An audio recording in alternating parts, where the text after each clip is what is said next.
afternoon, and I am the Angry Cook. Today, we're going to be cooking up something for dinner, of course. I mean, that's logical, isn't it? My wife's been after me to cook shepherd's pie. Well, she doesn't like lamb, so you can't cook shepherd's pie because shepherd's pie is lamb. However, you can cook cottage pie, which is ground beef or pork. So we'll be making cottage pie today. The difference between the two, one's lamb, one's beef.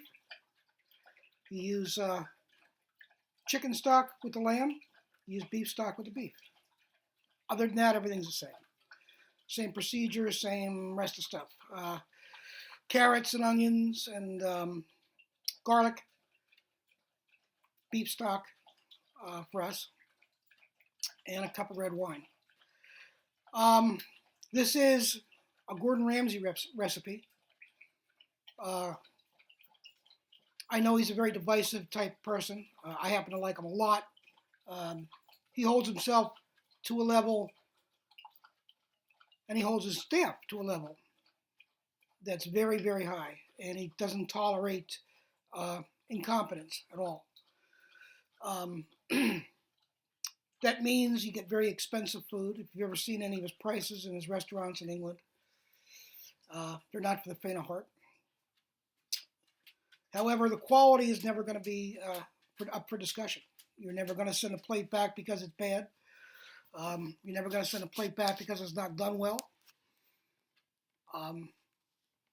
Which leads me to respect him greatly and know that if anything that I try to imitate, I'm going to do A, poorly, and B, it's the best that can be made or had. So, cottage pie today, on with the show. This is it. Okay, here we are, cottage pie, aka shepherd's pie with ground beef instead of lamb. What are we going to need? We're going to need, this is service up 4, by the way, about 1.5 pounds of hamburger, ground chuck, something good, something nice. We're going to need kind of a larger onion. We're going to grate this. We need a large carrot. What I have is baby carrots, so I make a whole bunch load of those. What I think would be about a large carrot. We're going to grate these. 2 cloves of garlic. We're going to grate this. We have 2 tablespoons of Worcestershire. We have 1.5 tablespoons of tomato paste. We have a sprig or 2 of fresh thyme and a sprig of fresh rosemary. Take the leaves off, chop up the rosemary. I've already done that. Cup of red wine. Use a dry red wine. Cup of beef stock. This would be chicken stock if you're making a shepherd's pie with lamb. For the topping, which is mashed potatoes, about 1.5 pounds of a mashable potato. 1/4 cup of cream or milk. Cream will make it richer. 2 egg yolks. 4 tablespoons of butter. And 6 tablespoons altogether of grated parmesan, which I already grated. This is fresh. It's always fresh. And what are we going to do first? We're going to do, we forgot the olive oil, of course. We're going to start over here. We're going to put our oven on 350. I'm going to take a couple of tablespoons of olive oil. Put them in a larger pan.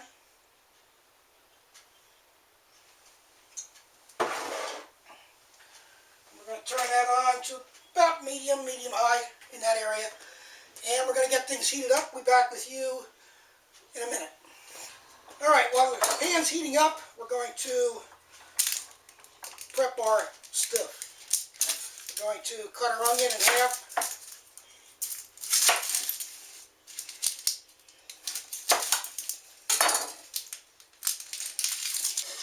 And we're going to grate this. I'm using these holes, these guys.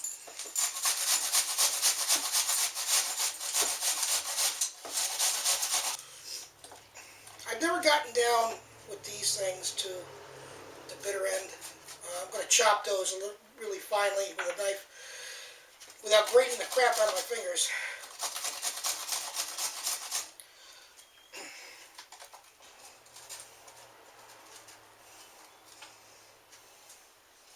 Oh my God. Carrots flying everywhere. Carrot alert.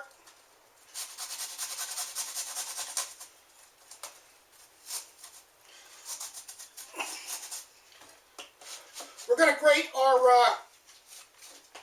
garlic directly into the pan. We're not going to do it right away so the garlic doesn't burn.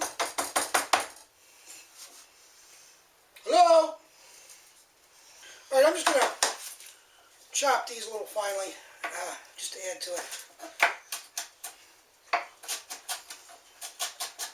trying really hard to hold the knife the right way. After so many decades of doing it the other way.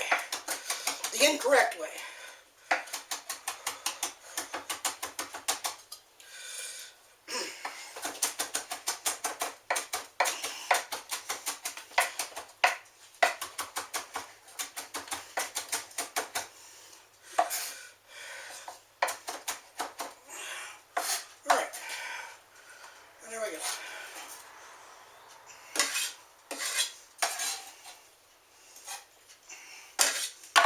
Alright.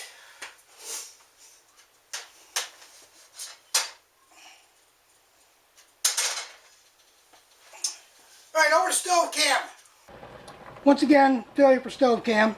Into this pan, we put 2 tablespoons of olive oil. We sauteed our hamburger, or our ground beef, chopping it up so it's in small bits. When that was done, we poured off all the grease. We added our carrots and onions, stirred for a little bit, added our grated our garlic on top of that. I let it sit for about a minute, sauteed it a little bit more. I added the red wine, a cup of red wine, and let that reduce down almost nothing. When that was done, we added our cup of beef stock, and we set that to boiling, and then we turn the heat down to simmer and let it simmer till it thickened up a little bit. And we have thickened up stuff right there. That's what we did. And again, stove cam comes through and screws me. We have our potatoes going over here.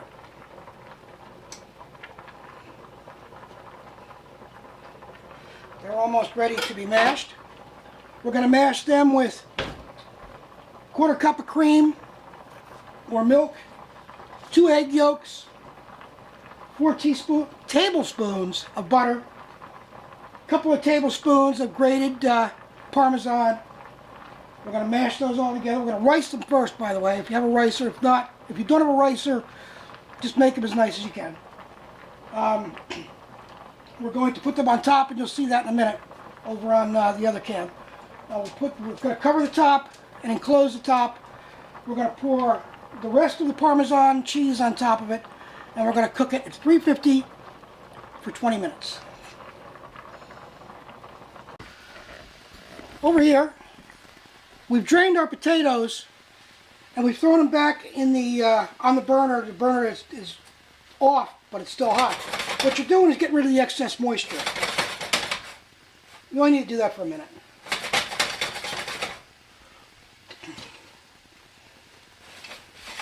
Alright, off we go.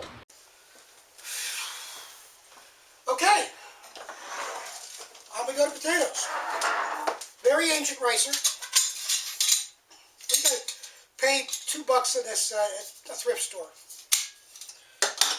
I should get a new one someday, but I ain't sweating it. Don't overfill it. Makes it difficult to squeeze. And you just got to rice. This makes it easier to make the mashed potatoes, that's all.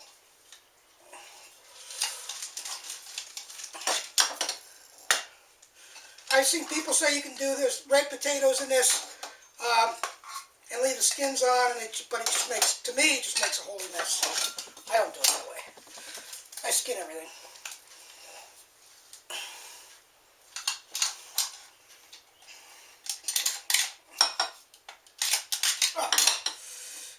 told by how well it cooperates. I remember doing this at my grandmother's house when I was little. Both grandmothers, actually.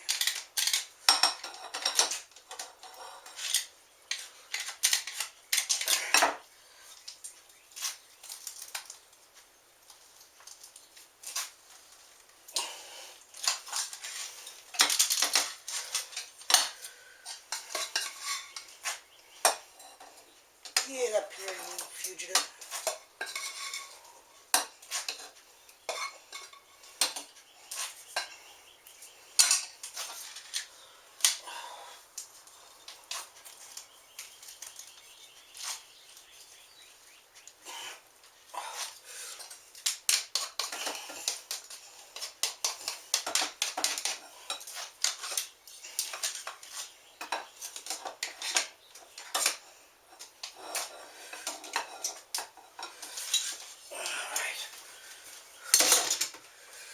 We're going to beat our eggs, our egg yolks.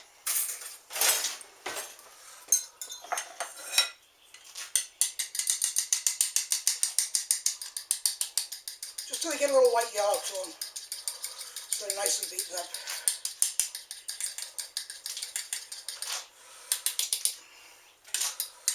Don't go crazy with them again, as usual. And Jade says, gimme.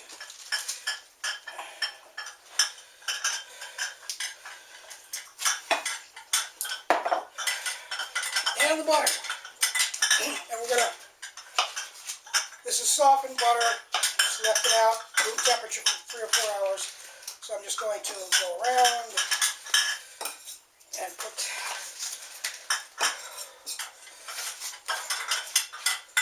that in like that. Garbage bag, and a couple of tablespoons of parmesan.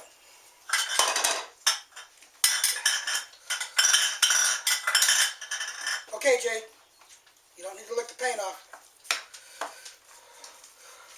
And I'm not even going to use the potato masher because this is all just coming together. Remember, when you're doing mashed potatoes, don't overbeat them or you'll make them tough.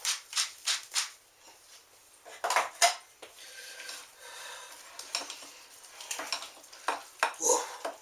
These are all creamy and stuff. Look at this crap. These are golden potatoes to begin with, but the butter in them just makes it even creamier. And yes, that's real butter. We didn't experiment with real butter, and so I just used the rest of the stick. Oh, crap. Okay, we're almost there.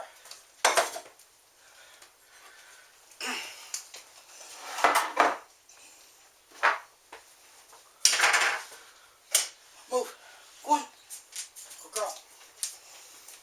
We're going to pour our cottage / shepherd's pie in here. The gravy is just absolutely unbelievable. And the smell coming off this is just tremendous.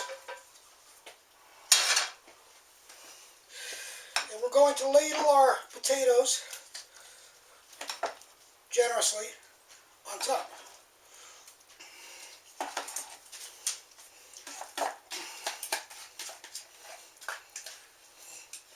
And Jade says, I want the potatoes too. We're going to take this out to the side.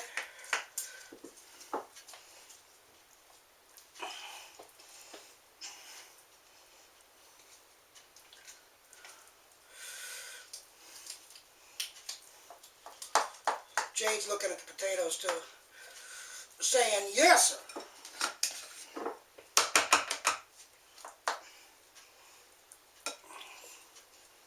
Okay, and we're going to garnish with the rest of our Parmesan cheese.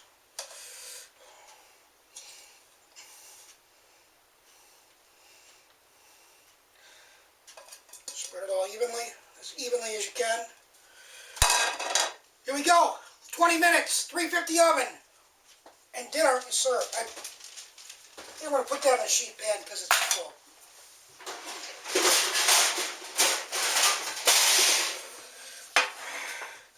Probably be a good idea to do that.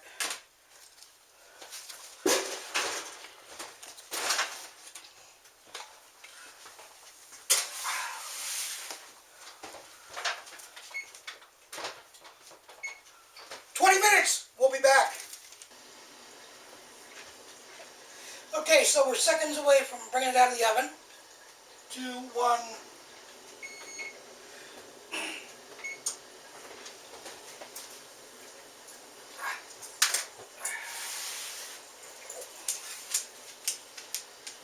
And I'm glad we put that pan underneath it.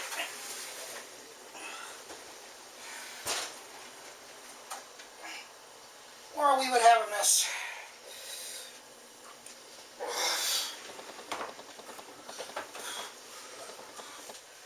Okay, cottage or shepherd's pie, depending upon which one you made.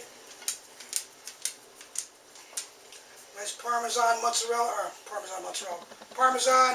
mashed potato crust. Nice little gravy. Thanks for stopping by. We'll see you next time.